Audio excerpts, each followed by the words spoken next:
젊은 분들뿐만이 아니라 연세 있으신 분들도 한 번쯤 겪어보셨거나 노후 준비를 위해 여러 차원에서 현재 5억의 빚쟁이가 되어버린 과정에 대해 얘기를 해보면서 보시는 분들도 투자 시 한 번 더 되짚어 다시는 이런 실수를 하지 않으시길 바라는 마음으로 이야기를 해보도록 하겠습니다. 코인 투자 시 가장 중요한 거 3가지부터 얘기를 해보도록 하겠습니다. 첫 번째, 코인 투자 시 기본적인 공부를 충분히 하고 나서 실천에 옮겨라입니다. 두 번째는 주변 사람을 너무 믿지 말라입니다. 믿을 거는 오직 내 자신과 내가 공부한 지식들이죠. 세 번째는 그릇을 키워라입니다. 내가 하루에 10만 원을 벌 수 있는 사람인지 100만 원을 벌 수 있는 사람인지 또는 1000만 원을 벌 수 있는 사람인지 이것은 나의 투자 원칙과 꾸준히 공부하는 습관이라고 볼 수 있습니다. 그 다음 중요한 것은 초심을 잃지 말자입니다. 처음 투자 시에는 한 달 월급 정도 벌어보고자 시작을 합니다. 하지만 시간이 갈수록 초심을 잃고 점점 더 큰 욕심을 내다가 초심을 결국은 잃게 되죠. 그러다가 내 원금조차도 다 잃는 경우를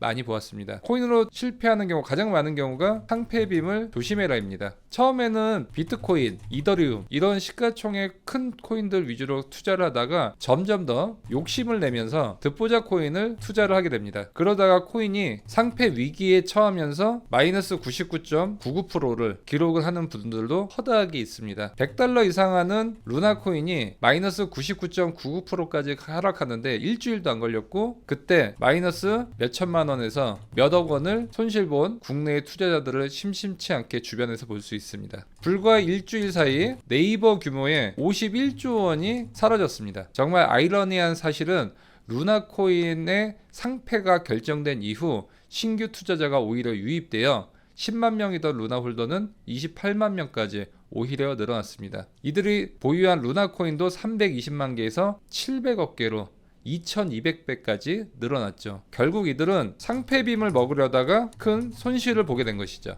그 다음 코인 투자로 많이들 망하는 이유는 손익비를 잘못 설정했기 때문입니다. 손익비란 것은 무엇이냐면 손실과 익절의 비율입니다. 가령 어떠한 사람이 손절은 마이너스 10%로 잡고 익절은 플러스 20%로 잡았습니다. 그리고 10번을 매매를 하면 익절 5번, 손절 5번이라고 해보겠습니다.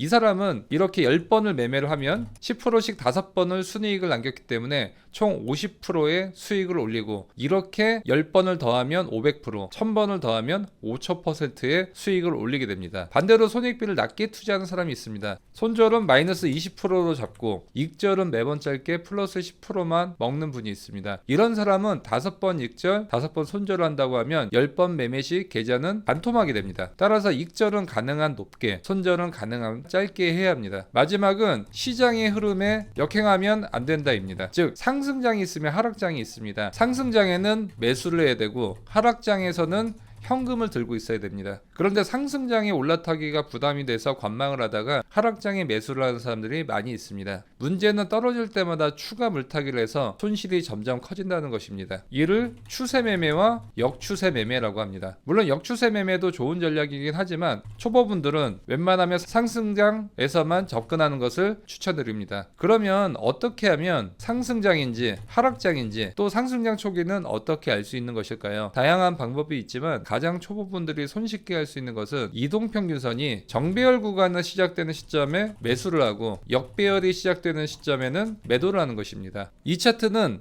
비트코인 일봉 차트입니다. 비트코인이 2,500만 원일 때 단기 이동 평균선이 장기 이동 평균선을 상향 돌파하는 골든 크로스가 나왔습니다. 이때 매수를 해야 됩니다. 이 골든 크로스 이후 정배열 구간이기 때문에 비트코인은 계속 상승을 했죠. 즉 상승장이라는 얘기입니다. 그리고 다시 단기 이동 평균선이 장기 이동 평균선을 하향 이탈하는 데드 크로스가 발생했죠. 이때는 매도를 해서 이익을 챙겨야 합니다. 그 이후 시장이 하락할 가능성이 커졌기 때문입니다. 이번에는 이더리움 일봉 차트를 보도록 하겠습니다. 이더리움도 단기 이동 평균선이 장기 이동 평균선을 상향 돌파하는 골든 크로스가 나왔고 이때 시점이 매수 시점입니다. 이때 가격이 240만 원이고 다시 단기 이동 평균선이 장기 이동 평균선을 하향 이탈하는 이때 시점을 데드 크로스라고 하고 이때가 매도 시점입니다. 이때 가격은 317만 원입니다. 하지만 초보분들은 상승장에서 매수하는 것이 부담스러워서 하락하는 시점에 매수를 합니다. 즉 반대로 데드크로스 때 매수를 하고 골든크로스 때 손절을 칩니다. 초보분들이 이런 실수를 하는 이유는 시각적으로 현재 상승장인지 하락장인지를 알아보기가 어렵기 때문이라고 생각합니다. 그래서 상승장 초기인 골든크로스 때는 이렇게 검은색 십자가 표시로 표시를 해서 매수 시그널을 보내드리고, 반대로 하락장이 시작이 되는 데드크로스 때는 다시 한번 검은색 십자가 표시를 해서 익절 표시를 해드립니다. 이렇게 초보분들이 볼 수 있는 시스템을 개발을 했습니다. 그리고 이 매수 타점과 매도 시점에 텔레방에서 따로 메시지도 자동으로 보낼 수 있게끔 만들었습니다. 차트를 보시고 바닥에서 검은색 십자가 표시가 나오면 매수를 하고, 다시 한번 검은색 십자가 표시가 나오기 전까지는 홀딩을 하시면 됩니다. 내가 초보이고 이런 부분에 대한 도움이 필요하다고 생각하시는 분들은 무료로 텔레그램 방에 입장 신청이 가능합니다. 유튜브 더보기 또는 댓글에서 카톡 신청란이 있습니다. 먼저 5번을 눌러주시고 텔레그램 신청이라고 해주신 분들은 텔레그램 방으로 신청이 가능합니다. 텔레그램 방 입장은 모두 다 전행 무료입니다. 내용이 도움이 되셨다면 좋아요와 구독하기 부탁드리겠습니다. 감사합니다.